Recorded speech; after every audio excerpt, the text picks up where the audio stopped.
Selamat datang di channel saya. Di video kali ini saya akan bahas tentang saham IPO, yaitu PT Wulandari Bangun Laksana Tbk, atau bisa disingkat dengan kode emiten yaitu BSBK. Oke teman-teman, langsung saja kita lihat dulu ringkasan perusahaan emiten ini teman-teman, yaitu PT Wulandari Bangun Laksana Tbk, atau bisa disingkat dengan BSBK. PT Wulandari Bangun Laksana Tbk atau perseorangan adalah suatu perusahaan terbatas yang didirikan di Jakarta dengan nama PT Dwi Pagria Lestari, sebagaimana termaktub dalam Akta Perseorangan Terbatas PT Dwi Pagria Lestari nomor 21 tanggal 07 September 1994 yang dibuat di hadapan Linda Ibrahim SH, notaris di Jakarta, yang telah mendapatkan persetujuan Menteri Kehakiman Republik Indonesia sebagaimana termaktub dalam surat nomor C2 Min 2 490 HT 0101 TH05 tanggal 16 Februari 1995 serta telah diumumkan dalam tambahan nomor 12890 Berita Negara Republik Indonesia nomor 100 tanggal 16 Desember 2005. Persoalan ini memiliki kegiatan usaha utama sebagai developer lease edge yang memiliki sendiri atau disewa, clear edge atau dasar balas jasa, yaitu P atau kontrak.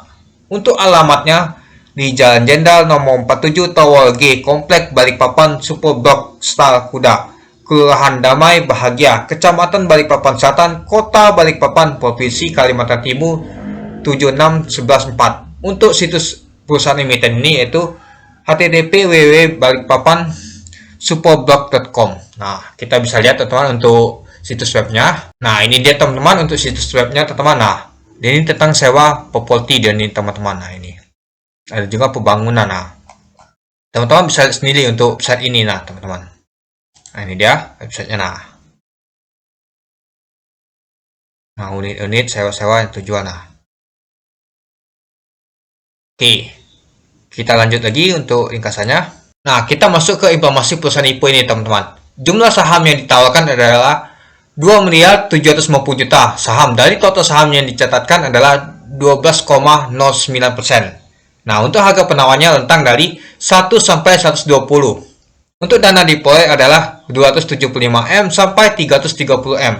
Untuk penawaran awal adalah di tanggal 10 sampai 17 Oktober tahun 2022. Untuk penawaran umum di tanggal 28 Oktober sampai 1 November tahun 2022. Untuk pencatatan saham di Bursa Efek Indonesia ada di tanggal 3 November tahun 2022. Untuk underwriternya ini adalah teman-teman SH Alta Sekuritas Indonesia dan membagikan waran, yaitu jika kita mempunyai satu saham akan mendapatkan 137 waran itu. Kita lihat dulu rekod untuk underwriter Alta Sekuritas SH ini. Nah, ini dia teman-teman 3 tahun terakhir. Dia untuk mengawal saham lumayan ini teman-teman. Terakhir dikawal adalah Will.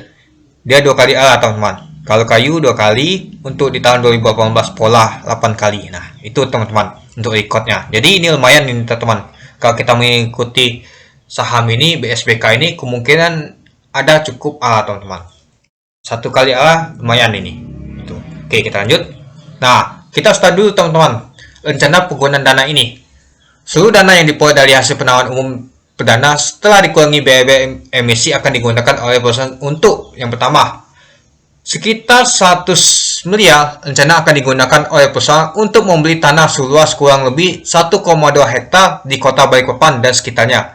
Pertimbangan pembelian aset tanah tersebut dilakukan untuk menambah jumlah land bank yang dimiliki perusahaan saat ini, yang rencananya akan dikembangkan oleh perusahaan menjadi produk apartemen dengan nama The Mansion Apartment seperti yang diungkapkan pada bab 8. Yang B-nya, sisa dana yang diperoleh sekitar 90% akan dipergunakan untuk modal kerja dan sekitar 10% akan dipergunakan untuk operasional perusahaan dengan rincian sebagai berikut. Yang pertama, penggunaan dana IPO untuk modal kerja perusahaan terdiri dari pembayaran kepada kontraktor atas pekerjaan proyek Metropolis Condotel, pembayaran kepada kontraktor atas pekerjaan proyek Biggs Apartemen, dan pembayaran kepada kontraktor atas pekerjaan proyek The Mansion Apartemen. Yang kedua, penggunaan dana hasil IPO untuk operasional terdiri dari pembayaran atas biaya pemeliharaan gedung mall, ewal, biaya atas program marketing dan biaya pemeliharaan atas mesin dan peralatan.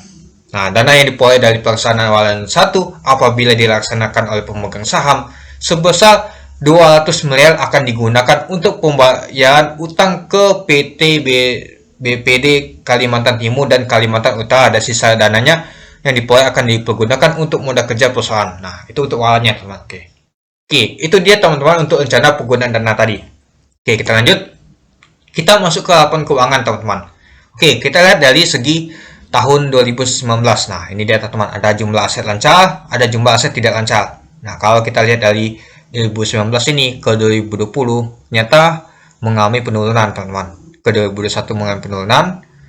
Nah, ini dia. Kalau di tahun 2022 sepertinya mengalami peningkatan untuk jumlah asetnya kalau dijumlahkan ini. Nah, kalau jumlah aset tidak lancar ternyata mengalami peningkatan. Nah, jadi jumlah asetnya nih kalau dilihat dari suhunya, teman-teman, dari 2019 ke 2020 mengalami penurunan. Kalau dari 2020 ke 2021 mengalami peningkatan. Dan kalau dari ini mengalami peningkatan tahun 2002. Nah, itu dah. Nah, jumlah likuiditas jangka pendeknya juga sama, teman-teman. Oke, kita masuk ke jumlah ekuiditasnya saja. Kalau dari tahun 2019 ternyata sangat kecil dan mengalami peningkatan di tahun 2021. Nah, ini dia, di tahun 2022 mengalami peningkatan. Nah, itu dia, teman-teman, laporan posisi keuangannya. Oke, kita lanjut untuk laporan laba ruginya. Nah, kalau dilihat di tahun 2019, dia mengalami pendapatan usahanya, penjualnya ternyata 2019 ke 2020 mengalami penurunan.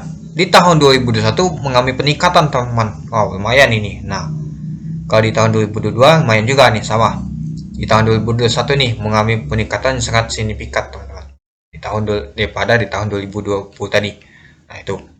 Untuk beban pokoknya ternyata dari tahun ke tahun 2021 mengalami peningkatan. Terus laba itu untuk tahun berjalan ternyata dari tahun 2019 mengalami kenaikan ke tahun 2020, terus di 2021 mengalami peningkatan. Untuk labanya lumayan, ini labanya meningkat sangat besar. Nah, jadi untuk jalan ini sekitar ini untuk laba komprehensif tahunannya. Jadi di tahun 2019 ke tahun 2020 mengalami peningkatan juga. Di tahun 2021 ini mengalami peningkatan yang sangat signifikan, teman-teman. Nah, jadi teman-teman bisa baca sendiri untuk prospektusnya kenapa sih mengalami peningkatan. Kita lanjut. Nah, ini laporan arus kasnya, teman-teman. Kita lihat di tahun 2019. Oke, nyata dari 2020 mengalami peningkatan untuk kas netonya, tapi di tahun 2021 mengalami penurunan lumayan ini. Di tahun 2022 kembali lagi untuk meningkat. Nah, kas neto digunakan untuk aktivitas investasi ternyata lumayan kalau dari tahun ke tahun. Terus kenaikan penurunan atau neto kas dan bank ternyata lumayan turun ini dari tahun ke tahun. Oke, kas dan setelah kas awal tahun kalau kita lihat ini mengalami penurunan. Hanya di tahun 2020 mengalami besar untuk kasnya nih, dan akhir tahunnya nih juga sama mengalami penurunan. Nah, itu ada laporan arus kasnya, teman-teman bisa lihat sendiri untuk laporannya. Oke, kita masuk ke valuasi BSBK nih, teman-teman. Jika harganya 120, maka PBP-nya adalah 1,848. Untuk PEL-nya ada 227,80 dan BP-nya adalah 65. Untuk EPS-nya adalah 0,53 dan jumlah sahamnya seluruhnya adalah 22 miliar 750 juta dan equity-nya adalah 1.476 miliar 805 juta. Nah, itu teman-teman valuasi BSBK nih. Oke, kita masuk ke kesimpulan, teman-teman. Yang pertama, kinerja perusahaan BSBK ini kurang memuaskan, teman-teman. Ya, kita lihat tadi, teman-teman, dari data laba usahanya tadi bisa naik lumayan karena adanya revaluasi aset dan beban keuangan yang cukup besar tadi, teman-teman. Nah, untuk valuasi BSBK di tahun 2021 lumayan oke. Kalau dibanding tahun 2022 sangat mahal, teman-teman. Nah, untuk underwriter IPO BSBK ini adalah SH. Nah, terakhir mengawal saham Win tadi berhasil ala 2 kali. Ya, kita lihat tadi, teman-teman. Jadi untuk peluang untuk naik ala kemungkinan ada. Mungkin kalau tidak ala ditutup zona hijau jadilah, teman-teman. Yang penting dia ini kita bisa memanfaatkan momentum saja untuk mendulang cuan. Nah, yang terakhir adalah ada pembanding soal ini, teman-teman. Jadi sangat menarik karena di mana satu saham dapat 135 waran.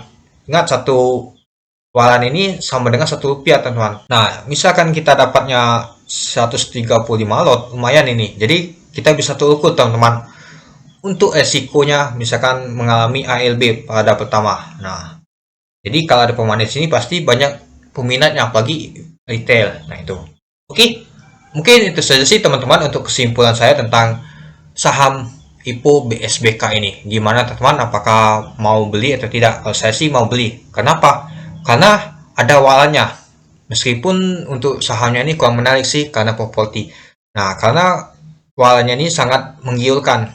Di mana kita beli satu saham akan mendapatkan 135 waran. Nah, jadi pada saat momentum saya akan jual dulu induk saham BSBK ini.